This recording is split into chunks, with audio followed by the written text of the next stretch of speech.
എല്ലാ മാന്യ പ്രേക്ഷകർക്കും വേഗം വരുന്നവനായ കർത്താവായ യേശുക്രിസ്തുവിന്റെ നാമത്തിൽ സ്നേഹവന്ദനം.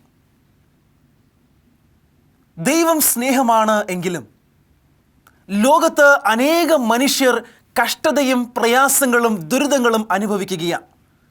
എന്തുകൊണ്ടാണ് മനുഷ്യർ ഇന്ന് ലോകത്ത് കഷ്ടതയും പ്രയാസങ്ങളും അനുഭവിക്കുന്നത്? അവർ ദൈവത്തെ അനുസരിക്കാത്തത് കൊണ്ടാണോ? അതോ ദൈവത്തെ അവർ അനുസരിക്കാതെ സ്വന്തം വഴിയിൽ നടക്കുമ്പോൾ അവർക്കുണ്ടാകുന്നതായ പ്രയാസങ്ങളാണോ, കഷ്ടങ്ങളാണോ നാം ഇന്ന് ലോകത്ത് കണ്ടുകൊണ്ടിരിക്കുന്നത്? എന്താണ് കഷ്ടതയുടെ പാഠങ്ങളായി നമുക്ക് പഠിക്കുവാൻ തക്കവണ്ണം ദൈവം നൽകിയിരിക്കുന്നത്?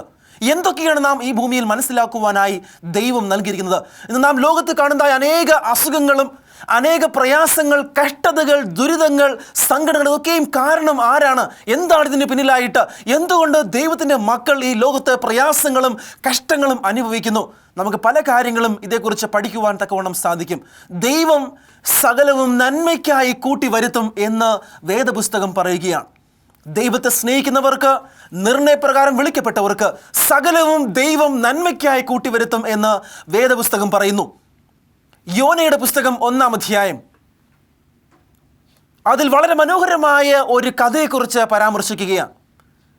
യോനയെ ദൈവം വളരെ പ്രത്യേകമായ ഒരു ദൗത്യത്തോടു കൂടി വിളിക്കുകയാണ്. ദൈവം യോനയെ വിളിച്ച്, നീ നിനവയിലേക്ക് ചെന്ന് അവരുടെ അകൃത്യങ്ങളെക്കുറിച്ച് അവരോട് സംസാരിക്കുക. നിനവിലുള്ളതായ ജനങ്ങളൊക്കെയും അകൃത്യം ചെയ്ത് എന്നോട് ദോഷം പ്രവർത്തിച്ചിരിക്കുന്നു, നീ അവരോട് ചെന്ന് എൻ്റെ വചനത്തെ അറിയിക്കുക എന്ന് യോനയോട് ദൈവം പറയുകയാണ്. എന്നാൽ ദൈവത്തിൻ്റെതായ ഈ ഒരു നിർദ്ദേശം അനുസരിക്കുവാൻ തക്കവണ്ണം യോന തയ്യാറാകുന്നില്ല. യോന സ്വന്തം ഇഷ്ടപ്രകാരം ദൈവത്തെ നിരസിച്ച് അവൻ്റെ വാക്കുകൾ കേൾക്കുവാൻ കൂട്ടാക്കാതെ സ്വന്തം വഴിയിൽ പോകുവാനായിട്ട് യോന സ്വയം തിരഞ്ഞെടുത്ത് അവൻ മറ്റൊരു വഴിയിലേക്ക് പോവുകയാണ്. യോനയുടെ പുസ്തകം 1-ാം അധ്യായം അതിൻ്റെ 2-ാമത്തെ വാക്യം വേദപുസ്തകം പറയുന്നു, നീ പുറപ്പെട്ട് മഹാനഗരമായ നിനവയിലേക്ക് ചെന്ന് അതിന് വിരോധമായി പ്രസംഗിക്കുക. അവരുടെ ദുഷ്ടത എൻ്റെ സന്നിധിയിൽ എത്തിയിരിക്കുന്നു. 3-ാമത്തെ വാക്യം, എന്നാൽ യോന യഹോവയുടെ സന്നിധിയിൽ നിന്നും ഓടിപ്പോകേണ്ടതിന് തർശീശിലേക്ക് പുറപ്പെട്ട് യോഫാവിലേക്ക് ചെന്നു. He went down. അപ്രകാരമാണ് വേദപുസ്തകം നമ്മോട് പറയുന്നത്. അവൻ ദൈവത്തെ വിട്ടകന്ന് ദൈവത്തിൻ്റെ വചനം കേൾക്കുവാൻ കൂട്ടാക്കാതെ ദൈവത്തിൽ നിന്നും ഓടി ഒളിക്കുവാനായിട്ട് അവൻ താഴേക്ക് ചെല്ലുന്നതായിട്ട് ഇവിടെ വേദപുസ്തകം പരാമർശിക്കുകയാണ്. പ്രിയമുള്ളവരെ, നാം ഓടിപ്പോകുവാനായിട്ട് എപ്പോഴെങ്കിലും സ്വയം ശ്രമിച്ചാൽ, നാം എപ്പോഴെങ്കിലും ഓടിപ്പോയി നമ്മുടെ സ്വന്തം ഇഷ്ടപ്രകാരം ഈ ലോകത്ത് ജീവിക്കുവാൻ നാം ശ്രമിച്ചാൽ, അതിൻ്റെ അർത്ഥം നാം ദൈവത്തിൽ നിന്നും ഓടി ഒളിക്കുകയും നാം പിശാചിലേക്ക് ഓടി അടുക്കുകയും ചെയ്യുന്നു എന്നുള്ളതാകുന്നു. നാം ദൈവത്തോട് അടുത്ത് വരുമ്പോൾ നാം പിശാചിൽ നിന്നും വളരെ ദൂരം അകലെയായിരിക്കും. എന്നാൽ നാം ദൈവത്തിൽ നിന്നും ഓടി അകലുമ്പോൾ നാം പിശാചിനോട് വളരെ അടുത്തടുത്ത് വരികയാണ് ചെയ്യുന്നത്. ഇവിടെ യോന പ്രവാചകൻ, അവനെ ദൈവം വിളിക്കുകയാണ്, ഒരു വലിയൊരു ദൗത്യം അവനെ ഏൽപ്പിക്കുകയാണ്. എന്നാൽ യോന അത് ചെയ്യുവാൻ കൂട്ടാക്കാതെ സ്വന്തം ഇഷ്ടപ്രകാരം അവൻ തർശീശിലേക്ക് പോകുവാനായിട്ട് യോപ്പയിൽ ചെന്ന് അവിടെ നിന്നും കപ്പൽ കയറി യാത്ര ചെയ്യുവാൻ തുടങ്ങിയാണ്. ദൈവത്തിൽ നിന്ന് ഓടി ഒളിക്കുവാൻ അവൻ ശ്രമിക്കുന്നത് അവിടെ കാണുകയാണ്. എന്നാൽ ദൈവത്തിൻ്റെ നിർദ്ദേശം കേൾക്കുവാൻ ഇവൻ കൂട്ടാക്കാത്തത് കൊണ്ട് വലിയ ഒരു കഷ്ടം, വലിയ ഒരു പ്രതിസന്ധിയിലേക്ക് യോന നടന്നു പോവുകയായിരുന്നു. ഇവിടെ അവൻ സ്വന്തം ഇഷ്ടപ്രകാരം ദൈവത്തെ കേൾക്കുവാൻ കൂട്ടാക്കാതെ, ദൈവത്തെ മനസ്സിലാക്കുവാൻ കൂട്ടാക്കാതെ, അവൻ്റെ ഉദ്ദേശം എന്താണെന്ന് തിരിച്ചറിയുവാൻ തക്കവണ്ണം കൂട്ടാക്കാതെ യോന സ്വന്തം ആഗ്രഹപ്രകാരം യോപ്പയിലേക്ക് കപ്പൽ കയറി യാത്രയാവുകയാണ്. ഇവിടെ ഇസ്രയേലിൽ നിന്നും തർശീശിലേക്ക് പോകേണ്ടതായ ദൂരം ഏകദേശം 2000 മൈൽ ദൂരമാണ്. എന്നാൽ നിനവയിലേക്ക് പോകുവാൻ വെറും 770 മൈൽ ദൂരം മാത്രം സഞ്ചരിച്ചാൽ മതിയാകും. ഇവിടെ 750 മൈൽ ദൂരം മാത്രമുള്ള നിനവയിലേക്ക് പോകുവാൻ തക്കവണ്ണം ഈ യോന തയ്യാറാകാതെ ഏകദേശം 3218 കിലോമീറ്റർ ദൂരമുള്ളതായ തർശീശിലേക്ക് പോകുവാനായിട്ട് യോന ശ്രമിക്കുകയാണ്. അതായത് എത്രത്തോളം ദൂരം പോകാൻ സാധിക്കും അത്രത്തോളം ദൂരം ദൈവത്തിൽ നിന്നും ഓടി ഒളിക്കുവാനായിട്ട് യോന സ്വയം തീരുമാനിച്ച് അവിടെ പോകുവാൻ കപ്പൽ കയറി യാത്ര ചെയ്യുകയാണ്. പ്രിയമുള്ളവരെ, നാം ദൈവത്തെ കേൾക്കുവാൻ കൂട്ടാക്കാതെ, അവൻ്റെ നിർദ്ദേശങ്ങളെ നാം കേൾക്കുമ്പോൾ അതനുസരിക്കുവാൻ കൂട്ടാക്കാതെ എത്രത്തോളം ദൂരെ പോകുവാൻ സാധിക്കുമോ അത്രത്തോളം ദൂരെ നാം യാത്ര ചെയ്ത് പോകുന്നവരാണോ? നാം അപ്രകാരം പോകുവാനായിട്ട് സ്വയം തീരുമാനിച്ച് കടന്നു പോകുന്നുവെങ്കിൽ നാം പോകുന്നത് പിശാചിൻ്റെ അടുക്കലേക്കാണ് എന്ന് നാം ചിന്തിക്കുക. കാരണം ദൈവത്തെ നാം അനുസരിച്ച് അവൻ്റെ വഴിയിൽ നാം നടക്കുമ്പോൾ, നാം ദൈവത്തോട് അടുത്ത് വരികയും എന്നാൽ ദൈവത്തെ അനുസരിക്കുവാൻ കൂട്ടാക്കാതെ നാം ഓടി ഒളിക്കുവാൻ സ്വയം തീരുമാനിക്കുമ്പോൾ നാം ദൈവത്തിൽ നിന്ന് മറഞ്ഞിരിക്കുകയും പിശാചിലേക്ക് നാം എത്തിച്ചേരുകയുമാണ് ചെയ്യുന്നത്. ഇവിടെ യോന അപ്രകാരം ചെയ്യുവാൻ കൂട്ടായി. അവൻ അവിടേക്ക് യാത്ര പുറപ്പെടുകയാണ്. ഇവിടെ അപ്രകാരം കപ്പൽ യാത്ര ചെയ്യുവാൻ തുടങ്ങി. ഇവിടെ വേദപുസ്തകം പറയുന്നു, 4-ാമത്തെ വാക്യം, യഹോവയോ സമുദ്രത്തിൽ ഒരു പെരുങ്കാറ്റ് അടിപ്പിച്ചു. യഹോവയോ സമുദ്രത്തിൽ ഒരു വലിയൊരു പെരുങ്കാറ്റിനെ അടിപ്പിച്ചു. ആ കപ്പലിൽ അവർ യാത്ര ചെയ്യുന്ന സമയത്ത് അനേക വ്യാപാരികൾ അവിടെ കപ്പലിൽ ഉണ്ടായിരുന്നു. അനേക വ്യാപാരികൾ അവർ വ്യാപാരം ചെയ്യുവാനായിട്ട് അവരുടേതായ പലവിധമായ വസ്തുക്കൾ കൊണ്ട്, ഭണ്ഡാരങ്ങൾ നിറച്ചുകൊണ്ട് അവർ കപ്പലിൽ യാത്ര ചെയ്യുകയാണ്. വലിയൊരു പെരുങ്കാറ്റ്, ഒരു വലിയൊരു കൊടുങ്കാറ്റ് അവിടെ കപ്പലിനെ അടിക്കുകയാണ്. ഇവിടെ കപ്പൽക്കാരൊക്കെയും പേടിച്ച് നിലവിളിക്കുവാൻ തുടങ്ങി, ദൈവമേ, ഞങ്ങൾ എന്തു ചെയ്യും? ഞങ്ങളുടെ ജീവിതത്തിൻ്റെ സൗഭാഗ്യത്തിനായിട്ട് ഞങ്ങൾ ഇത്രയും ദൂരം യാത്ര ചെയ്ത് നമ്മുടെ എല്ലാവിധമായ സമ്പാദ്യങ്ങളും കൊണ്ട് പോവുകയാണ്. അവിടെ ചെന്ന് വിറ്റ് മറ്റതൊക്കെയും വാങ്ങി വരുവാനായിട്ട് ഇവർ കടന്നു പോവുകയാണ്.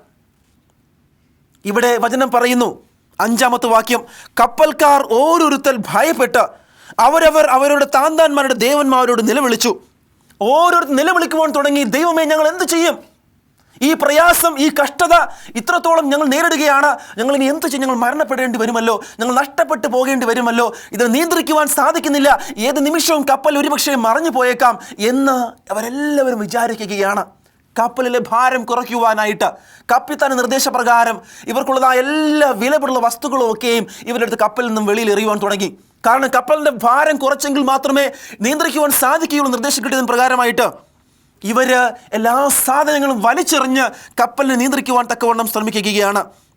വേദപുസ്തകം പറയുന്നു, വീണ്ടും 5-ാമത്തെ വാക്യത്തിൻ്റെ അവസാനത്തെ ഭാഗം, യോനയോ കപ്പലിൻ്റെ അടിത്തട്ടിൽ ഇറങ്ങി അവൻ കിടന്ന് നല്ലതുപോലെ ഉറങ്ങുകയായിരുന്നു. ഇവിടെ യോന ഓടി ഒളിക്കുന്നതായ ഒരു ദൈവത്തിൻ്റെ മകനാണ്. ദൈവദർശേഷം കേൾക്കുവാനായിട്ട് അശേഷം കൂട്ടാക്കാതെ ഓടി ഒളിക്കുവാനായിട്ട് സ്വയം തീരുമാനമെടുത്ത് ഓടുന്ന ഒരു ദൈവത്തിൻ്റെ പൈതൽ. അവന് ഈ കാറ്റും കോളും പ്രയാസങ്ങളും കഷ്ടതയുള്ളതായ സമയത്ത് അവൻ മറ്റൊന്നും അറിയാതെ കിടന്നുറങ്ങുകയാണ്. അവൻ്റെ മുമ്പിൽ ഇരിക്കുന്നതായ വലിയ പ്രതിസന്ധി എന്താണെന്ന്, ആ വലിയ കഷ്ടം ഏതാണ് എന്ന് അവൻ മനസ്സിലാക്കുവാനായിട്ട് സ്വയം തയ്യാറാകാതെ, അത് തിരിച്ചറിയാതെ അവൻ കിടന്ന് ഉറങ്ങുകയാണ്. മറ്റുള്ളവരൊക്കെയും ജീവന് വേണ്ടി ഈ ലോകത്തോട് കിടന്ന് നിലവിളിക്കുമ്പോൾ, ജീവന് വേണ്ടി നിലവിളിച്ച് കരഞ്ഞ് അവർ പ്രാർത്ഥിക്കുമ്പോൾ, ദൈവദാസനായ ഒരു പുരുഷൻ അവൻ കിടന്ന് ഉറങ്ങുകയാണ് എന്ന് വേദപുസ്തകം ഇവിടെ പരാമർശിക്കുകയാണ്. ഇവിടെ കപ്പൽ പ്രമാണി അവനോട് ചെന്ന് സംസാരിക്കുകയാണ്, നിനക്കെങ്ങനെ ഈ സമയത്ത് ഉറങ്ങുവാൻ സാധിക്കും? ഞങ്ങളാണെങ്കിലോ ജീവൻ ഇപ്പോൾ നഷ്ടപ്പെടുന്നു വിചാരിച്ചുകൊണ്ട് ഞങ്ങൾ ഓരോരുത്തരും പ്രാർത്ഥിക്കുകയാണ്. നിനക്കെന്തുകൊണ്ട് ഈ സമയത്ത് പ്രാർത്ഥിപ്പാൻ തക്കവണ്ണം തോന്നുന്നില്ല? നീ എഴുന്നേൽക്കുക, നിന്റെ ദൈവത്തോട് നീ അപേക്ഷിക്കുക. നാം നശിച്ചു പോകാണ്ടിരിക്കേണ്ടതിന്, ദൈവം നമ്മെ രക്ഷിക്കുവാൻ തക്കവണ്ണം നീ ദൈവത്തോട് പ്രാർത്ഥിക്കുക എന്ന് യോനയോട് ഈ കപ്പൽ പ്രമാണി അരുളി ചെയ്യുകയാണ്. ഇവിടെ അവർക്കുള്ളതായ സകല ഭാരങ്ങളും എല്ലാവിധമായ അവരുടെ പണ്ടങ്ങളും എല്ലാ ചരക്കുകളും ഒക്കെയും അവർ എറിഞ്ഞു കളഞ്ഞിട്ടും കപ്പൽ നിയന്ത്രിക്കുവാൻ സാധിക്കുന്നില്ല. കപ്പൽ മറിയുവാനായിട്ട് പോകുന്നൊരവസ്ഥയിൽ അവർ കാണുകയാണ്. അവർ പേടിച്ച് നിലവിളിക്കാൻ തുടങ്ങി, ദൈവമേ, ഞങ്ങൾ മരിച്ചു പോകും, ഞങ്ങൾ നഷ്ടപ്പെട്ടു പോകുമെന്ന് ഇവർ വിചാരിക്കുകയാണ്. ഇവർ പിന്നീട് ചിന്തിക്കുന്നു, ഈ പ്രയാസം എന്തുകൊണ്ട്, ആരുടെ നിമിത്തം ഉണ്ടായി എന്ന് അറിയുവാൻ തക്കവണ്ണം ഇവർ ഏവരും ഒരു കാര്യം തീരുമാനമെടുക്കുകയാണ്. 7-ാമത്തെ വാക്യം, യോനയുടെ പുസ്തകം 1-ാം അധ്യായം.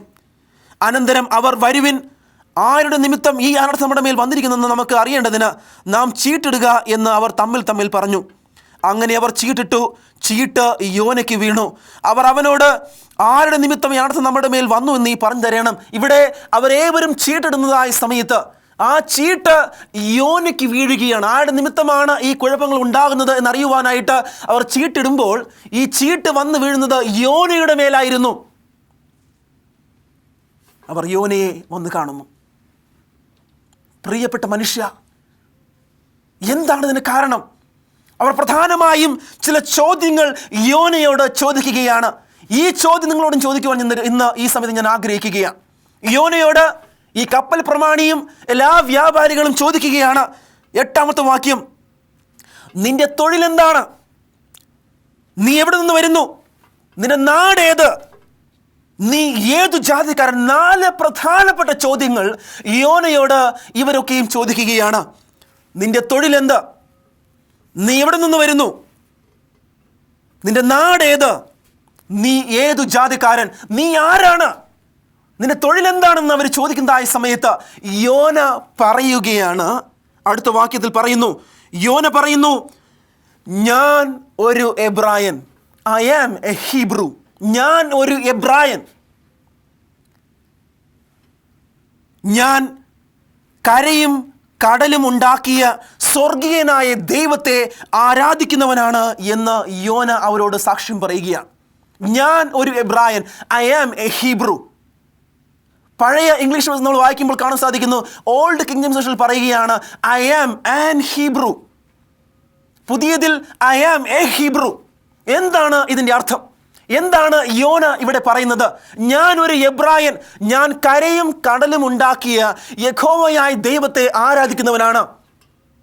ഇവിടെ എനിക്ക് നിങ്ങൾക്കും പറയുവാൻ സാധിക്കുമോ, ഞങ്ങൾ അല്ലെങ്കിൽ നാം ഓരോരുത്തരും ദൈവത്തെ അനുസരിക്കുന്നവരാണ് എന്ന് നമുക്ക് എങ്ങനെ അനുസരിക്കാത്ത സമയത്ത് പറയുവാൻ തക്കവണ്ണം സാധിക്കും?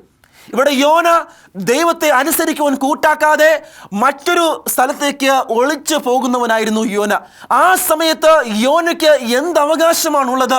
ഞാൻ യഹോവയായ ദൈവത്തെ, കരയും കടലും ഉണ്ടാക്കിയ ദൈവത്തെ ആരാധിക്കുന്നവനാണ് എന്ന് പറയുവാൻ ആ സമയത്ത് ഒരവകാശവും യോനയ്ക്കില്ല. കാരണം ആ ദൈവത്തെ അവൻ ഭയപ്പെടുന്നവനായിരുന്നില്ല. ആ സമയത്ത് അവൻ ദൈവത്തെ ഭയപ്പെടാതെ, അവൻ്റെ നിർദ്ദേശം കേൾക്കുവാൻ സ്വയം തയ്യാറാകാതെ ഓടി ഒളിക്കുന്ന ഒരു വ്യക്തിയായി യോന ആ സമയത്ത് കാണപ്പെടുകയാണ്. വേദപുസ്തകത്തിൽ ആദ്യമായി എബ്രായൻ എന്ന് വിളിക്കപ്പെടുന്നത് അബ്രാമിനെയാണ് ആദ്യമായിട്ട് ഒരു എബ്രായൻ എന്ന വേദപുസ്തകത്തിൽ വിളിക്കപ്പെട്ട് കേൾക്കുന്നത്. ഈ എബ്രായന്മാരായ ഓരോ വ്യക്തികളും അവർ ദൈവത്തെ ഭയപ്പെടുന്നവരാണ്. ആകാശവും ഭൂമിയും ഉണ്ടാക്കിയ യഹോവയെ ആരാധിക്കുന്നവനാണ് ഒരു ശരിയായ എബ്രായൻ. എന്നാൽ ഇവിടെ യോന ഞാനൊരു എബ്രായനാണെന്ന് പറയുകയും ദൈവത്തെ അനുസരിക്കാതെ അതിന് വിപരീതമായിട്ട് ഓടി ഒളിക്കുവാൻ തക്കവണ്ണം സ്വയം തയ്യാറാകുന്നവനുമാണ് ഈ യോന. അവൻ ഒരിക്കലും ഞാനൊരു എബ്രായനാണ് എന്ന് പറയുവാനായിട്ട് അവകാശം ആത്മാർത്ഥമായി ലഭിക്കുന്നില്ല. നമ്മിൽ എത്ര പേർക്ക് ഇപ്രകാരം പറയുവാൻ തക്കവണ്ണം സാധിക്കും? നാം എല്ലാവരും പറയുകയാണ് ഞാനൊരു ക്രിസ്ത്യാനിയാണ് എന്ന് നാം പലരോടും പറയാറുണ്ട്. എന്നാൽ നാം ക്രിസ്തുവിനെ ശരിക്കും അനുഗമിക്കുന്നവരാണോ? നാം കർത്താവായ യേശുവിനെ അനുഗമിക്കുന്നവരാണോ? കർത്താവായ യേശുവിനെ പിൻചെല്ലുന്നവരാണോ? നാം അവനെ അനുസരിക്കുന്നവരാണോ? അപ്രകാരം അനുസരിക്കുന്നവരാണെങ്കിൽ മാത്രമേ എനിക്കും നിങ്ങൾക്കും ഞാനൊരു ക്രിസ്ത്യാനിയാണ് എന്ന് ആത്മാർത്ഥമായി നട്ടൽ നിവർന്നുകൊണ്ട് ഈ ലോകത്തോട് പറയുവാൻ തവണ്ണം സാധിക്കുകയുള്ളൂ. എന്നാൽ ഞാനും നിങ്ങളും ദൈവത്തെ അനുസരിക്കാതെ ദൈവത്തിന് വിപരീതമായി പ്രവർത്തിച്ചുകൊണ്ട് ഈ ഭൂമിയിൽ നടക്കുന്നവരാണ് എങ്കിൽ നമുക്കെങ്ങനെ ആത്മാർത്ഥമായിട്ട് ഈ ലോകത്തോട് ഞാൻ ഒരു ക്രിസ്ത്യാനിയാണ് എന്ന് പറയുവാൻ തവണ്ണം സാധിക്കും? ഇവിടെ യോന ദൈവത്തെ അനുസരിക്കാതിരിക്കെ തന്നെ ഞാൻ എബ്രായനാണ് എന്ന് പറഞ്ഞ് സ്വയം അഭിമാനിക്കുകയാണ്. നമ്മിൽ പലരും പലപ്പോഴും അങ്ങനെയാണ്. നാം ദൈവത്തെ അനുസരിക്കുവാൻ കൂട്ടാക്കാതെ ഇരിക്കുന്നു പലപ്പോഴും. എങ്കിലും നാം പലപ്പോഴും ഞാനൊരു ക്രിസ്ത്യാനിയാണ് എന്ന് സ്വയം പറഞ്ഞ് അഭിമാനിക്കുന്നു. എന്നാൽ നമ്മിൽ എത്ര പേർ ആത്മാർത്ഥതയോടുകൂടി ക്രിസ്തുവിനെ അനുഗമിക്കുന്നവരാണ്? ദൈവം നാം ഓരോരുത്തരും ആത്മാർത്ഥമായി ദൈവത്തെ അനുഗമിക്കണം. ആ പേര് നാം പറയുമ്പോൾ നമ്മുടെ ഉള്ള് തീയാൽ ആളിക്കത്തണമെന്ന് ദൈവം നമ്മിൽ ആഗ്രഹിക്കുകയാണ്. പരിശുദ്ധാത്മാവിൽ നിറഞ്ഞുകൊണ്ട് അത് പറയണമെന്ന് ദൈവം നമ്മെക്കുറിച്ച് ആഗ്രഹിക്കുകയാണ്. പ്രിയപ്പെട്ട മക്കളെ, പ്രിയപ്പെട്ട ദൈവവിശ്വാസികളെ, നാം ആ പേരുച്ചരിക്കുമ്പോൾ നാം ആത്മാർത്ഥമായി പറയുവാൻ തക്കണം നമുക്ക് സാധിക്കുന്നുണ്ടോ? അതോ നാം യോനയെ പോലെ ഓടി ഒളിക്കുന്നവരും അനുസരിക്കാത്തവരും വിപരീതമായി പ്രവർത്തിക്കുന്നവരുമായിരുന്നു കൊണ്ട് അതേസമയം തന്നെ അഭിമാനത്തോടുകൂടി ഞാനൊരു വിശ്വാസിയാണ്, ഒരു ക്രിസ്ത്യാനിയാണ് എന്ന് പറഞ്ഞ് സ്വയം ഞെളിഞ്ഞവരാണോ? ദൈവം നമ്മെ കാണുകയാണ്.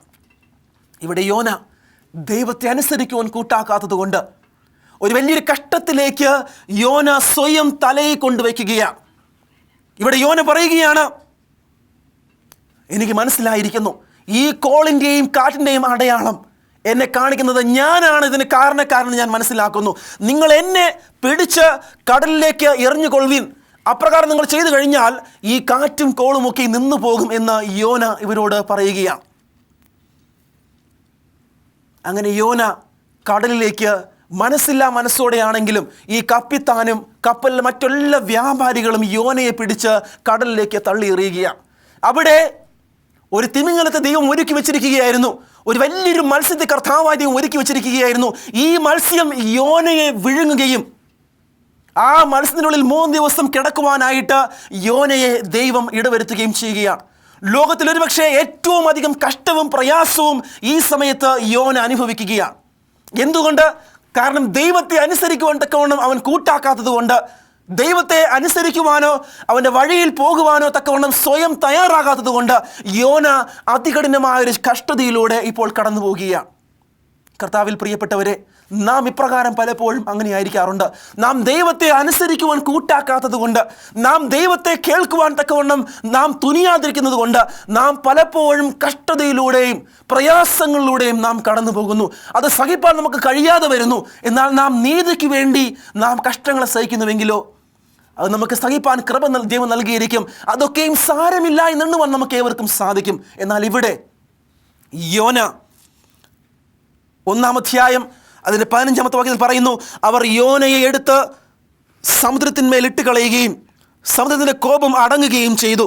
അപ്പോൾ അവർ യഹോവയെ അത്യന്തം ഭയപ്പെട്ട് യഹോവയ്ക്ക് യാഗം കഴിച്ചു, നേർച്ചകളും നേർന്നു.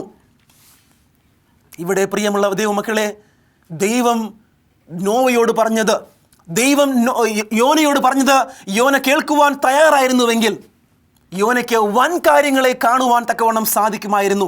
എന്നാൽ ഇവിടെ ദൈവം ഒരു പാഠം പഠിപ്പിക്കുവാനായിട്ട്, അവനൊരു കഷ്ടതയുടെ പാഠം അവനെ കടത്തിവിടാൻ തക്കവണ്ണം ദൈവം സ്വയം തീരുമാനിക്കുകയും അതിലൂടെ അവനെ കടത്തിവിടുകയും ചെയ്യുകയാണ്. 3 ദിവസം യോന അവിടെ ആ മത്സ്യത്തിനുള്ളിൽ ഇരുന്നു കൊണ്ട് ദൈവസന്നിധിയിൽ തന്നെ താഴ്ത്തുകയാണ്. അവൻ ചിന്തിക്കുകയാണ്, ദൈവമേ, അങ്ങേ അനുസരിപ്പാൻ തക്കവണ്ണം ഞാൻ സ്വയം തയ്യാറായിരുന്നുവെങ്കിൽ എനിക്കിതൊന്നും സഹിക്കേണ്ടി വരുമായിരുന്നില്ലല്ലോ. എന്നാൽ ഇന്ന് ഞാൻ വിട്ടോടി പോകുവാനായിട്ട് സ്വയം തയ്യാറായത് കൊണ്ട് ഇത് ഇത്രത്തോളം പ്രയാസങ്ങളോട് ഞാൻ പോകേണ്ടതായിട്ട് വന്നിരിക്കുന്നുവല്ലോ. അവിടെ ഇരുന്ന് അവൻ ദൈവത്തോട് പ്രാർത്ഥിക്കുകയാണ്. ദൈവം അവൻ്റെ പ്രാർത്ഥന കേൾക്കുന്നു എന്ന് വചനം പറയുന്നു. നാം എവിടെ പ്രാർത്ഥിക്കുന്നുള്ളത് ഒരു പ്രയാസമേ ഇല്ല. നാം എവിടെയായിരുന്നാലും ഏത് സമയത്ത് നാം പ്രാർത്ഥിച്ചാലും ദൈവം നമ്മെ കേൾക്കുന്നു എന്നുള്ള വളരെയധികം മനസ്സിലാക്കുവാൻ തവണ സാധിക്കുന്നു. പ്രിയപ്പെട്ടവരെ, യോനയുടെ പ്രാർത്ഥന ദൈവം കേൾക്കുന്നു. യോന മാനസാന്തരപ്പെടുന്നു. യോന ദൈവത്തോട് സ്വയമായിട്ട് സമർപ്പിച്ച് പ്രാർത്ഥിക്കുന്നു. ദൈവമേ, ഞാൻ ഓടിപ്പോയവനാണ്, എങ്കിലും എന്നെ വീണ്ടും അങ്ങ് വിളിച്ചതിനായിട്ട് ഞാൻ അങ്ങയെ സ്തുതിക്കുന്നു. എന്നെ അങ്ങ് സഹായിക്കണമേ, എന്നോടങ്ങ് പൊറുക്കണമേ, ക്ഷമിക്കണമേ, എന്നെ വിടുവിക്കുമാറാകണമേ എന്ന് യോന പ്രാർത്ഥിക്കുമ്പോൾ ദൈവം ആ പ്രാർത്ഥന കേൾക്കുകയും വീണ്ടും യഹോവയായ ദൈവം വീണ്ടും നോവയോട് നീ നിനവയിലേക്ക് ചെന്ന് എൻ്റെ വചനത്തെ അറിയിക്കുക എന്ന് ദൈവം യോനയോട് സംസാരിക്കുകയാണ്. വീണ്ടും ദൈവം യോനയോട് പറയുകയാണ്. ഇവിടെ ഒരുപക്ഷെ ലോകത്തിൽ ഇന്നേക്കും വച്ച ഏറ്റവും അധികം ജനങ്ങളെ, ഏറ്റവും അധികം വ്യക്തികളെ ദൈവത്തിന് വേണ്ടി ആദായപ്പെടുത്തിയ ഒരു ഇവാഞ്ചലിസ്റ്റ്, ഒരു സുവിശേഷ പ്രവർത്തകൻ ഒരുപക്ഷെ യോനയായിരിക്കും. 1,20,000 ചില്ലുവാനം മനുഷ്യർ യോനയുടെ പ്രസംഗത്താൽ മാനസാന്തരപ്പെട്ട് ദൈവത്തോട് ചേരുവാൻ തക്കവണ്ണയായി തീരുകയാണ്. പ്രിയപ്പെട്ടവരെ, യോന അത് കേൾക്കുവാൻ തയ്യാറായതുകൊണ്ട് ആദ്യത്തെ പ്രാവശ്യം കേൾക്കുവാൻ കൂട്ടാക്കിയില്ല. അതുകൊണ്ട് വളരെയധികം പ്രയാസങ്ങളിലൂടെയും കഷ്ടങ്ങളിലൂടെയും യോനയ്ക്ക് പോകേണ്ടതായിട്ട് വന്നു. എന്നാൽ വീണ്ടും ദൈവത്തോട് മാനസാന്തരപ്പെട്ട് തിരിച്ച് മടങ്ങി വന്നതുകൊണ്ട് ദൈവം യോനയിലൂടെ ഒരു വൻ വേലയെ ചെയ്യുവാനായിട്ട് ഇടവരികയാണ്. ആ വലിയ നഗരം എല്ലായിടവും യോന ഓടി നടന്ന് ദൈവത്തിൻ്റെ മാറ്റമില്ലാത്ത ദൂതനെ പ്രസംഗിക്കുവാൻ തക്കവണ്ണയായി തീർന്നു. അങ്ങനെ അതിനുശേഷം എന്ത് ചെയ്യുന്നു? അവരെല്ലാവരും ദൈവത്തോട് കരഞ്ഞ് പ്രാർത്ഥിക്കുവാൻ തുടങ്ങി. അവരേവരും ഉപവാസമേറി ദൈവത്തോട് പ്രാർത്ഥിക്കുവാൻ തുടങ്ങി. ഒരു വ്യക്തി പോലും മാറി നിൽക്കാതെ എല്ലാ ജനങ്ങളും രാജാവും എല്ലാവരും ഒരുമിച്ച് ഒരുമനപ്പെട്ട് അവരുടെ പാപങ്ങളെ ഏറ്റുപറഞ്ഞ് മാനസാന്തരപ്പെട്ട് പ്രാർത്ഥിക്കുവാനായിട്ട് ആരംഭിച്ചു. ദൈവം അവരുടെ പ്രാർത്ഥനയെ കേൾക്കുന്നു. ദൈവം അവരുടെ പ്രാർത്ഥന കേൾക്കുന്നു. അത് യോനയുടെ പ്രസംഗത്തിൻ്റെതായ ശക്തിയാൽ യോനയുടെ ഓരോ വാക്കും അവരെ കീഴ്പ്പെടുത്തുകയും അവരോട് സംസാരിക്കുകയും ഒരു മാനസാന്തരം ഉണ്ടാകുവാനായിട്ട് യോനയിലൂടെ ദൈവം അവിടെ ഇടവരികയും ചെയ്യുകയാണ്. അങ്ങനെ നിലവിലുള്ളതായ സകല ജനങ്ങളും, രാജാവും പരിചാരകന്മാരും എല്ലാ ദാസന്മാരും ദാസികളും ഭൃത്യന്മാരും എല്ലാ ജനങ്ങളും യഹോവയിൽ താഴ്ന്നു വന്നതുകൊണ്ട്, അവരെ തന്നെ സമർപ്പിച്ച് മാനസാന്തരപ്പെട്ടതുകൊണ്ട്, പ്രിയപ്പെട്ട ദൈവമക്കളെ, ദൈവം അവരോട് പൊറുക്കുവാൻ അവരിൽ വരുത്തുമെന്ന് ദൈവം പറഞ്ഞ ആ കാര്യങ്ങളൊക്കെയും ആ ദോഷങ്ങളൊക്കെയും ദൈവം വരുത്താതെ അവരെ മാറ്റി നിർത്തുകയും ചെയ്തു. ഇവിടെ യോന പ്രയാസങ്ങളിലൂടെയും കഷ്ടങ്ങളിലൂടെയും കടന്നുപോയി. എങ്കിലും ദൈവത്തിൻ്റെ വൻ പദ്ധതി എന്താണ് എന്ന് യോന പിന്നീട് മനസ്സിലാക്കുകയായിരുന്നു. ഇന്ന് ലോകരൊക്കെ നമ്മോട് ചോദിക്കുമ്പോൾ, നീ ആരാണ്? നിന്റെ തൊഴിൽ എന്താണ്? നീ ഏത് ജാതിയാണ്? നീ ഏത് നാട്ടുകാരെന്ന് ചോദിക്കുമ്പോൾ നമുക്ക് ധൈര്യത്തോടു കൂടി ഞാനൊരു ക്രിസ്ത്യാനിയാണ് എന്ന് പറയുവാൻ നമുക്ക് സാധിക്കുമോ? നാം എത്രത്തോളം പ്രയാസങ്ങൾ നടന്നു പോകുന്നവരായിരുന്നാലും, നാം എത്രത്തോളം കഷ്ടങ്ങളിലൂടെ നടന്നു പോകുന്നവരായിരുന്നാലും, പ്രിയപ്പെട്ടവരെ, നാം ഒരു ക്രിസ്ത്യാനിയാണ്, ഞാനൊരു ദൈവത്തിൻ്റെ മകനാണ്, മകളാണ് എന്ന് ധൈര്യത്തോടെ പറയുവാൻ തക്കവണ്ണം നമുക്ക് ഇന്ന് സാധിക്കുമോ? നാം ആ കാര്യങ്ങൾ പറയുമ്പോൾ ഒന്നുകിൽ നാം ദൈവത്തെ മാനിച്ചുകൊണ്ട് അത് പറയുകയാണ്, അല്ലെങ്കിൽ ദൈവത്തെ കളിയാക്കിക്കൊണ്ട് നാം അനുസരിക്കാത്ത സമയത്ത് ഞാനതാണ് എന്ന് സ്വയം സമർത്ഥിപ്പിക്കുകയാണ്. എന്നാൽ നമുക്കൊന്നും മറയ്ക്കുവാൻ സാധിക്കുകയില്ല. കാരണം ദൈവം സകലവും കാണുന്നവനാണ്, അവനെല്ലാം അറിയുന്നവനാണ്. നമുക്കൊന്നും മറയ്ക്കുവാൻ തക്കവണ്ണം സാധിക്കുകയില്ല. ഞാനും നിങ്ങളും ദൈവത്തിൽ നിന്ന് ഓടി ഒളിക്കുന്ന ഒരു കാഴ്ചക്കാരായിരിക്കുന്നവരാണോ? ഞാനും നിങ്ങളും ദൈവത്തിൽ നിന്ന് അകന്നു പോകുവാനായിട്ട് പലപ്പോഴും ശ്രമിക്കുന്നവരാണോ? നിങ്ങൾ ഓരോരുത്തരും പ്രിയപ്പെട്ടവരെ ഓടി ഒളിക്കുവാൻ, ദൈവത്തെ അനുസരിക്കുവാൻ കൂട്ടാക്കാതെ മാറി നിന്നവരാണോ എന്ന് നിങ്ങൾ ചിന്തിക്കുക. ദൈവം ഒരു വലിയൊരു പ്രയാസം, ഒരു വലിയൊരു കാറ്റ്, ഒരു കോള് നിങ്ങൾ അടിക്കുവാനായിട്ട് ഇടവരുമ്പോൾ നാം അവിടെ മുങ്ങിത്താണ് സ്വയം നഷ്ടപ്പെട്ടു പോകുവാൻ ഇടവരരുതെന്ന് ദൈവം നമ്മെക്കുറിച്ച് ആഗ്രഹിക്കുകയാണ്. നാം ദൈവത്തെ അനുസരിക്കുവാൻ തയ്യാറാകുന്നുവെങ്കിൽ, ദൈവത്തിൻ്റെ കൽപ്പനകളെ മാനിക്കുവാൻ നാം സ്വയം കൂട്ടാക്കുന്നുവെങ്കിൽ, വൻ കാര്യങ്ങളെ ചെയ്യുവാൻ, അത്ഭുതങ്ങളെ ചെയ്യുവാനും കാണുവാനും കേൾക്കുവാനും നമുക്ക് ഏവർക്കും സാധിക്കും. യോനയുടെ കഥ നമ്മെ അതാണ് പഠിപ്പിക്കുന്നത്. യോനയുടെ അനുഭവം നമ്മളെ പഠിപ്പിക്കുന്നത് അതാണ്. കഷ്ടങ്ങളിലൂടെ അവൻ കടന്നുപോയി. എങ്കിലും ആ സമയത്ത് ദൈവത്തെ മറന്നു പോകാതെ അവൻ അവിടെ ഇരുന്ന് നിലവിളിക്കുവാൻ തുടങ്ങി, ദൈവത്തോട് പ്രാർത്ഥിക്കുവാൻ തുടങ്ങി. ദൈവമേ, എന്നെ അങ്ങ് വിടുവിക്കുമാറാകണമേ, എന്നെ അങ്ങ് നടത്തുമാറാകണമേ, എന്നോട് എൻ്റെ പാപങ്ങൾ ക്ഷമിക്കുമാറാകണമേ എന്ന് യോന പ്രാർത്ഥിക്കുന്നു. അപ്രകാരം കഷ്ടങ്ങളിലൂടെ നിങ്ങൾ നടന്നു പോകുമ്പോൾ എന്നെ ദൈവം കൈവിട്ടു, എനിക്കിനി അവനെ വേണ്ട എന്ന് പറഞ്ഞ് നിങ്ങൾ ഓടി ഒളിക്കുന്നവരാണോ? അതോ യോനയെ പോലെ തെറ്റിപ്പോയവനാണെങ്കിൽ കൂടെയും വീണ്ടും മടങ്ങി വന്ന ദൈവത്തോട് നിരപ്പാകുവാനായിട്ട് നിങ്ങൾക്ക് ആഗ്രഹമുണ്ട് എങ്കിൽ ദൈവം നിങ്ങളുടെ പ്രാർത്ഥന ഏത് സമയവും കേൾക്കുവാനായിട്ട് അവൻ മനസ്സുള്ളവനാണ്. നിങ്ങളെ ചേർക്കുവാൻ ഒരു കോഴി തൻ്റെ കുഞ്ഞിനെ ചേർക്കും പോലെ നിങ്ങൾ ഓരോരുത്തരെയും ചേർക്കുവാനായിട്ട് ആ സ്വർഗത്തിലെ ദൈവം എത്ര പ്രാവശ്യം മനസ്സുള്ളവനാണെന്ന് നിങ്ങൾ ചിന്തിക്കുക. നിങ്ങൾ തിരിച്ചു വരുവാൻ തക്കവണ്ണം മനസ്സുള്ളവരാണ് എങ്കിൽ, നിങ്ങൾ എത്രത്തോളം വലിയ പാപികളായിരുന്നാലും, നിങ്ങൾ എത്രത്തോളം വലിയതായ പ്രയാസങ്ങൾ നിങ്ങൾ നടന്നു പോകുന്നവരായിരുന്നാലും, നിങ്ങൾ മാടി വരുവാൻ, നിങ്ങൾ തിരിച്ച് മടങ്ങി നിങ്ങൾ ആഗ്രഹിക്കുന്നുവെങ്കിൽ നിങ്ങളെ സ്വീകരിക്കുവാൻ, നിങ്ങളെ കൈക്കൊള്ളുവാൻ, നിങ്ങൾക്ക് വലിയ പാഠങ്ങളെ ഉപദേശിച്ചു തരുവാൻ തക്കവണ്ണം ആ സ്വർഗത്തിലെ ദൈവത്തിന് ഇന്നും മനസ്സുണ്ട്. നിങ്ങൾ ആ പാഠങ്ങൾ ഉൾക്കൊള്ളുവാൻ നിങ്ങൾ ആഗ്രഹിക്കുന്നുവോ?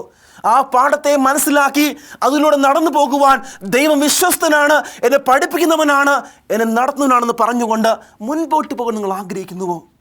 പ്രിയമുള്ളവരെ, ദൈവം നമ്മെ നോക്കുകയാണ്. നമ്മിലൂടെ വൻ കാര്യങ്ങളെ ചെയ്യുവാൻ ആ വലിയവനായ ദൈവം നമ്മിൽ ആഗ്രഹിക്കുകയാണ്. യോന എത്രത്തോളം ശക്തനാണ് എന്ന് ദൈവത്തിന് അറിയാമായിരുന്നു. നമ്മെക്കുറിച്ചും ദൈവത്തിന് വ്യക്തമായ പദ്ധതികൾ ഇന്ന് ലോകത്തുണ്ട്.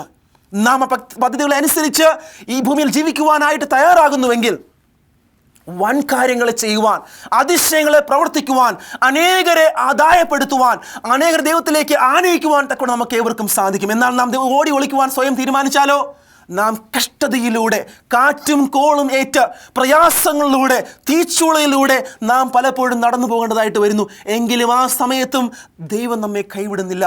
നാം ആ സമയത്തും തിരിച്ച് മടങ്ങി വരാൻ നമ്മൾ ആഗ്രഹിച്ചാൽ, തിരിച്ച് മടങ്ങി വരാൻ നമ്മളൊരു മനസ്സ് കാണിച്ചാൽ, വീണ്ടും നമ്മളെ ഏറ്റെടുക്കുവാൻ, നമ്മൾ ശരിയായ വഴിയിലൂടെ നടത്തുവാനായിട്ട് സ്വർഗത്തിലെ വലിയവനായ ദൈവം ആഗ്രഹിക്കുകയാണ്. നിങ്ങളെ തന്നെ ഇന്ന് സമർപ്പിച്ച് പ്രാർത്ഥിക്കുക. ദൈവമേ, അങ്ങനെ നടത്തണമേ. നമുക്ക് ഏവർക്കും പ്രാർത്ഥിക്കാം.